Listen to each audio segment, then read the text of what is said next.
Hola a todos, en este video vamos a hacer una explicación sencilla de cómo manejar vectores, pero de un modo analítico y no solamente geométrico, o sea, no con reglas, transportadores y escuadras, sino haciendo cálculos de trigonometría. Para ello vamos a ver primero que es necesario conocer lo que son las funciones trigonométricas inversas. Esto se refiere a que, así como yo tengo que a un ángulo medido en grados yo puedo obtener sus funciones, por ejemplo el seno, y ese seno me da un número, yo por medio de ese número también puedo volver al ángulo. O sea, yo puedo decirle a la calculadora, por ejemplo, si el ángulo de 30 grados tiene un seno de 0,5, el seno de 0,5 a qué ángulo pertenece, y esa función inversa, esa función de ir para atrás con el seno, se llama arco seno.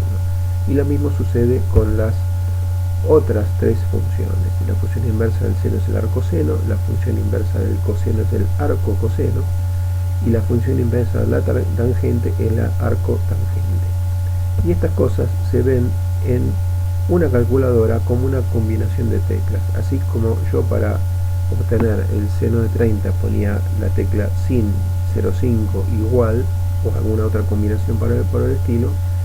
Las calculadoras científicas suelen tener una tecla que en algunas veces se llama shift, en otras veces se llama in, la inversa, y otras veces dice segunda o 2nd en inglés, y la función arcoseno o la que sea aparecen a veces con una a adelante o a veces aparecen como un -1, seno a la -1.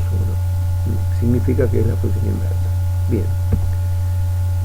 Ahora bien, así como tenemos los ángulos que tenemos en un triángulo que nunca superan en un triángulo rectángulo nunca hay ángulos de más de 90 grados, bueno, sí podemos tener ángulos de más de 90 grados cuando estamos en vectores. Y acá tenemos algunos ejemplos. En un sistema de eje yo puedo poner un ángulo a 45 grados, pero puedo ponerlo en el segundo cuadrante a 135 grados, siempre midiendo el ángulo respecto al eje X positivo, ¿verdad? Y así puedo ir teniendo ángulos de 225 grados, 300 y pico, inclusive puedo dar toda la vuelta y llegar, por ejemplo, a un ángulo de 405 grados, que sería lo mismo que un ángulo de 45 grados con un giro más. Esto nos da la idea que en realidad en este tema un ángulo no es simplemente una separación entre dos líneas, sino es un giro que se puede dar alrededor de un centro, ¿sí? Bien. Ahora, ¿cuál es el problema? El problema es que distintos ángulos pueden tener entonces las mismas funciones trigonométricas. A ver, esto que está aquí se le dice circunferencia trigonométrica, y es una circunferencia donde yo voy marcando la posición, por ejemplo, de un ángulo que en este caso estaría hecho por un vector.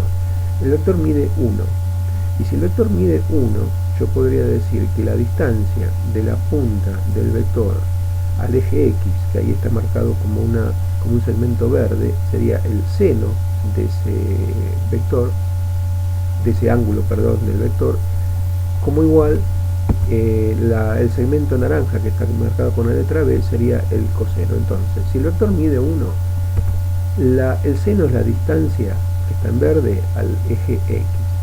El coseno sería la distancia al eje Y, que está en naranja. Y bueno, nos quedaría la tangente. Bueno, la tangente habría que dibujarla de otra manera, pero para no hacerlo demasiado largo, lo que voy a decir por ahora es que la tangente simplemente sería un número que da dividiendo el seno con el coseno. Bien, todas tienen signo positivo o negativo. ¿Por qué? Bueno, porque si la distancia es a los ejes X y, los ejes tienen signo según en qué cuadrante estamos. Entonces, si estamos ahí arriba, por ejemplo, en el primer cuadrante todo es positivo, pero si me muevo a lo largo del gráfico van a ver que los signos cambian, y acá vamos a ver algunos ejemplos. Por ejemplo, a un ángulo de 30 grados el seno es 0,5, pero yo me corro para el segundo cuadrante y me fijo de un ángulo de 150, el seno también es 0,5, y lo pueden probar con una calculadora. Pongan seno de 150 grados y le va a dar 0,5. Si paso para abajo a un ángulo de 210, ahora el seno de 210 es menos 0,5, lo mismo que si fuera de 330.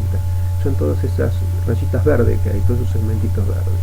Bien, Y si doy toda la vuelta y ya me pongo de vuelta encima del ángulo de 30, pero con 390 grados, voy a volver a tener un seno positivo.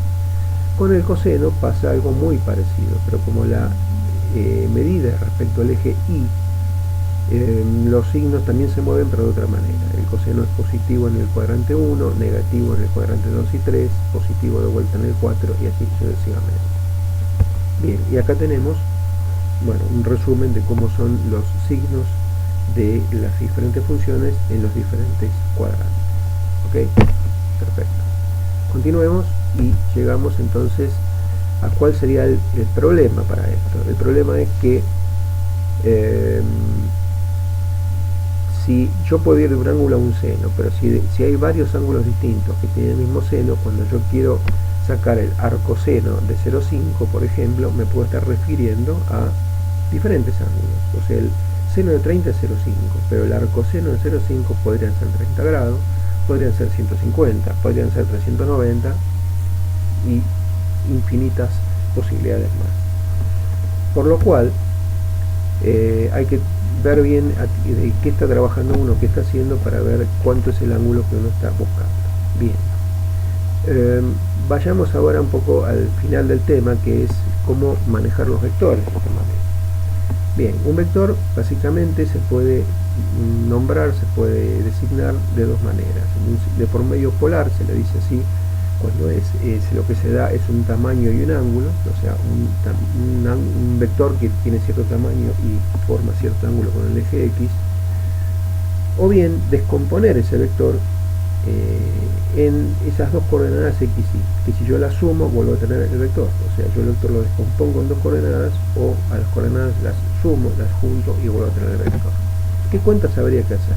Bueno, por lo que venimos viendo de trigonometría, si yo tengo el tamaño y el ángulo, o sea, tengo las coordenadas polares, para pasar a cartesianas, la coordenada X va a ser el tamaño del ángulo por el tamaño del vector por el coseno del ángulo, y la coordenada Y va a ser el tamaño del vector por el seno del ángulo.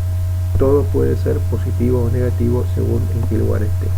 La misma calculadora me va a indicar si esas funciones son positivas o negativas. ¿Y qué pasa si es al revés? Yo ya tengo las coordenadas y quiero saber el vector en forma cartesiana, o sea, el vector normal. Bueno, en ese caso las cuentas que hay que hacer son: para el tamaño se aplica el teorema de Pitágoras, o sea, el tamaño del vector va a ser la raíz cuadrada de la coordenada x al cuadrado más la coordenada y al cuadrado. Y para el ángulo, y acá viene todo lo explicado anteriormente, hay que aplicar la arcotangente de la coordenada y sobre la coordenada x. Y como estas cosas tienen signo, los signos de x y me van a indicar en qué cuadrante está ese vector. Bien. Finalmente, para hacer una suma de vectores de forma analítica, y acá lo voy a explicar de un modo muy resumido, hay que cumplir con los siguientes pasos. Primero, yo, si tengo dos o más vectores en coordenadas polares, tengo sus tamaños y ángulos. Bien. Lo que tengo que hacer es primero a cada uno de ellos descomponerlos en sus coordenadas cartesianas x y, cada uno con su signo. Tendrán positivos o negativos según en qué posición estén. Luego, una vez que están todas las coordenadas obtenidas, cada una con su signo, las sumo por separado, la x y la y, y obtengo una suma final en x y una suma final en y. Pueden ser positivas o negativas. Por último, con lo que vimos en la imagen anterior, obtengo con esas coordenadas y con el arco tangente y con el teorema de Pitágoras, obtengo finalmente de vuelta el vector final, y con eso logré sumar de forma analítica dos o más vectores que venían dados en coordenadas polares. Bueno, esto era el objetivo de este video, espero que se haya entendido, así que les agradezco su atención y seguimos adelante.